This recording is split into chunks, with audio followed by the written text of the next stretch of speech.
seja bem-vinda, seja bem-vindo. Hoje a gente vai mergulhar numa ideia que é, assim, ao mesmo tempo um pouco desconfortável e fascinante. Ela vem de uma reflexão da série Devocional 2025 da Família Fé, Amor e Esperança. A base é uma passagem lá de Atos que diz que Deus agora ordena que todos, em todos os lugares, se arrependam. E o motivo? Bom, porque ele marcou um dia em que há de julgar o mundo com justiça. Essa ideia de um dia marcado, sabe, um prazo final, me deixa com uma pergunta central. Por que a paciência, seja a nossa ou a divina, é tão confundida com permissividade ou até indiferença? Essa é a questão fundamental, não é? E para a gente explorar isso, a reflexão nos joga no maior, talvez o maior estudo de caso de todos os tempos sobre esse engano. A história de Noé, que não é só uma historinha de crianças sobre bichos numa arca. É um drama psicológico e espiritual em escala global sobre um prazo de 120 anos. Um período de aviso tão longo, mas tão longo, que a paciência de Deus acabou sendo interpretada como ausência. Certo. Vamos por partes, então. O ponto de partida é lá em Gênesis capítulo 6. A situação na Terra era caótica, a maldade, tinha se generalizado, e aí vem uma frase que sempre me intrigou. O texto diz que Deus se arrependeu de ter criado o homem. Isso soa quase como se ele tivesse cometido um erro, o que parece contradizer a ideia de um ser que sabe tudo, né? É uma ótima pergunta, porque a linguagem é realmente chocante. Teologicamente, o que a gente tem aí é um recurso chamado antropomorfismo. O texto usa uma emoção profundamente humana, o arrependimento, o pesar, para nos fazer sentir, na nossa escala limitada, o peso da tristeza divina com o rumo que a humanidade tomou. Entendi. Não é que Deus pensou, ops, errei o cálculo. É uma forma de traduzir uma dor soberana em termos que o nosso coração consegue minimamente compreender. É a dor de um criador vendo a sua criação se autodestruir. Entendi. É mais uma figura de linguagem para expressar a intensidade do sentimento do que um relato literal de uma falha divina. E é nesse contexto que Deus estabelece o prazo, 120 anos. Meu espírito não agirá para sempre no homem. E durante esse século e 2 décadas, Noé começa a construir a arca.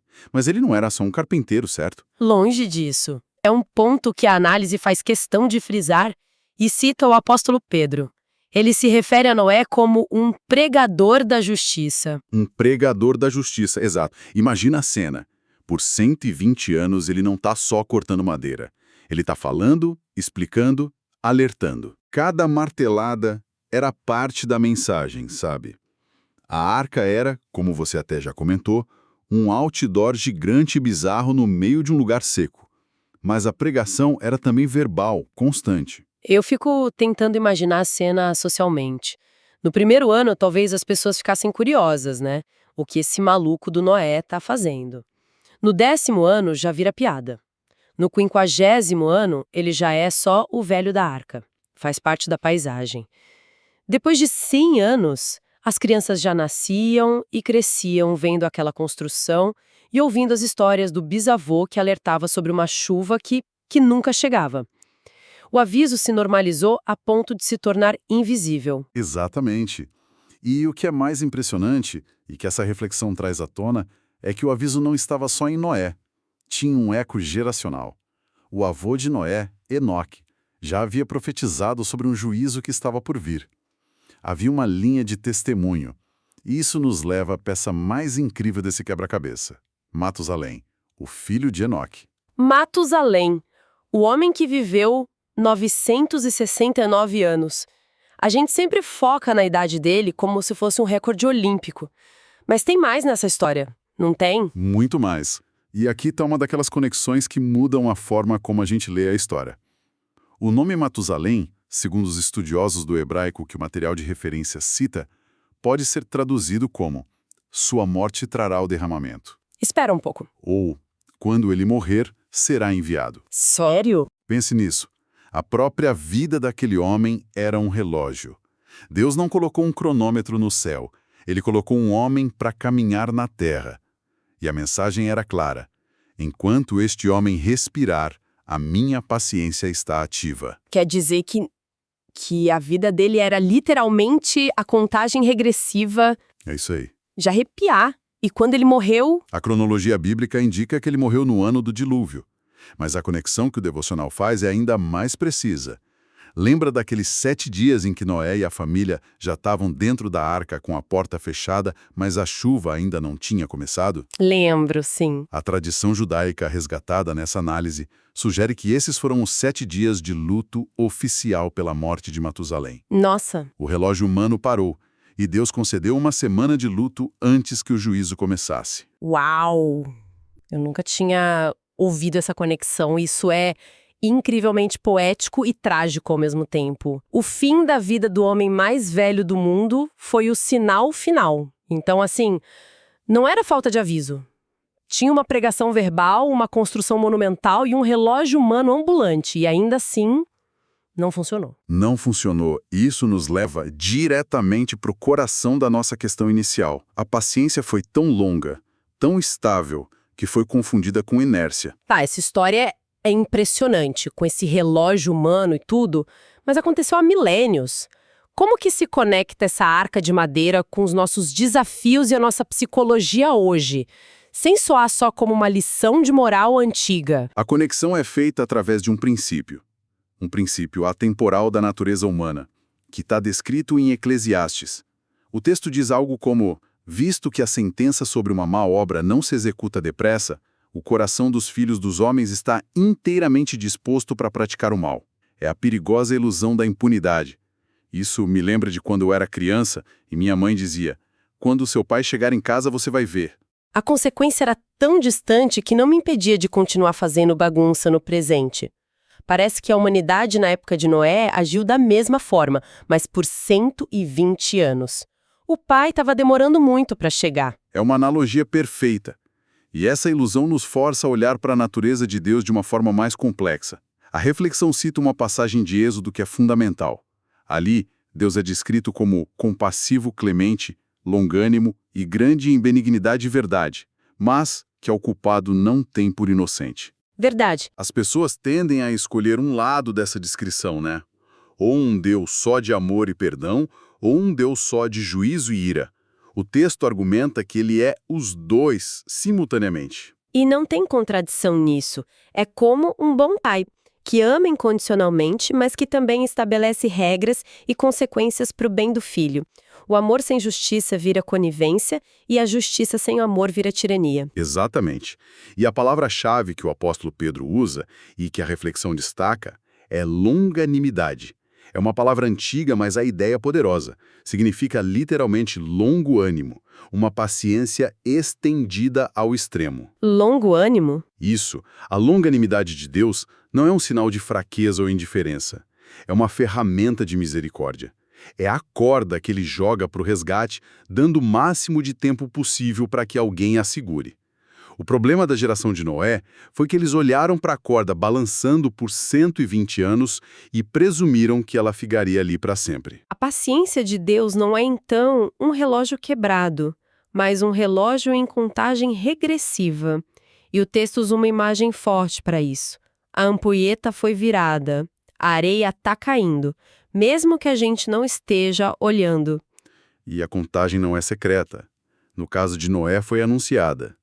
O argumento é que, da mesma forma, o aviso de um dia marcado foi proclamado para nós. A questão não é se a ampulheta vai acabar, mas como a gente está usando o tempo enquanto a areia ainda cai. E é aqui que a conversa deixa de ser sobre o passado e se torna desconfortavelmente pessoal. A reflexão nos lembra que o próprio Cristo disse que os tempos finais seriam como nos dias de Noé. As pessoas estariam vivendo suas vidas normais, casando, trabalhando, comendo, bebendo, até o dia em que a porta se fechou. A ideia não é causar pânico, mas um choque de realidade, talvez. Um despertar. O chamado central extraído das cartas de Paulo é: desperta, ó tu que dormes, e remi o tempo, porque os dias são maus.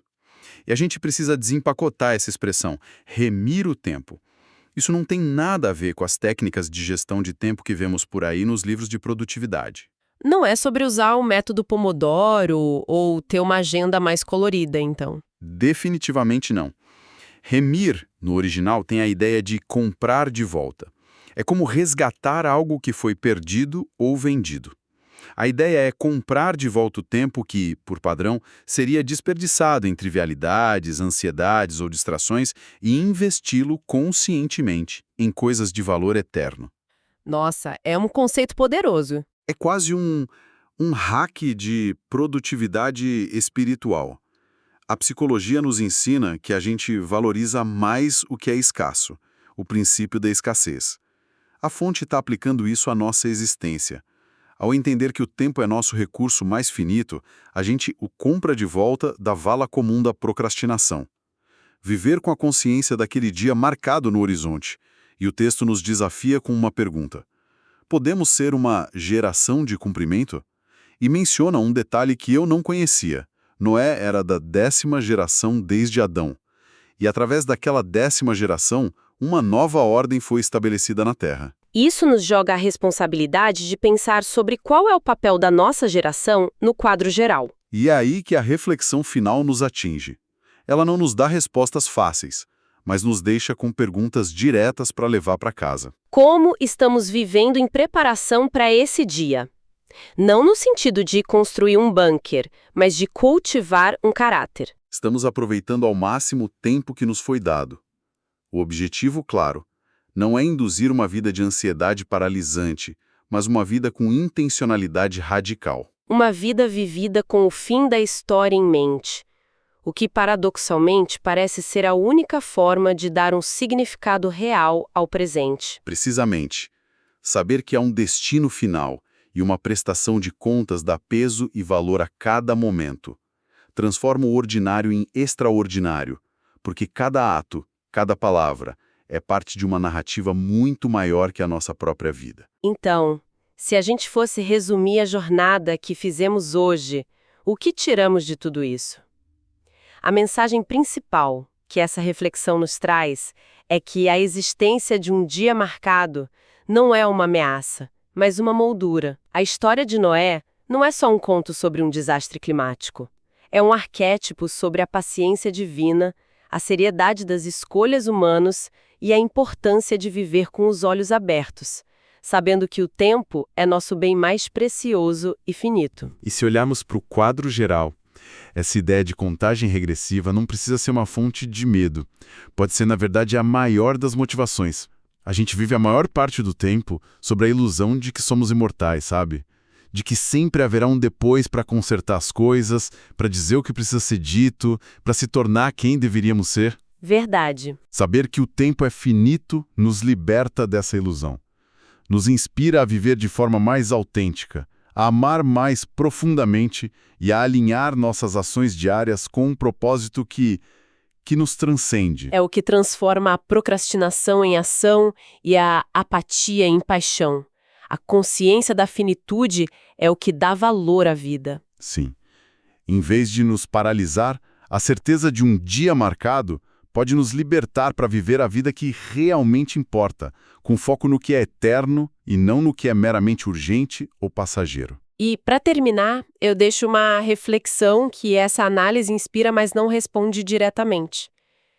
A fonte descreve Noé como um pregador da justiça por 120 anos, não apenas com suas palavras, mas com a própria construção da arca, com cada ação que ele tomou. Se a nossa vida também é uma forma de pregação, uma mensagem que a gente transmite ao mundo, querendo ou não, o que as nossas escolhas diárias, as nossas prioridades e a maneira como usamos nosso tempo estão pregando para as pessoas ao nosso redor.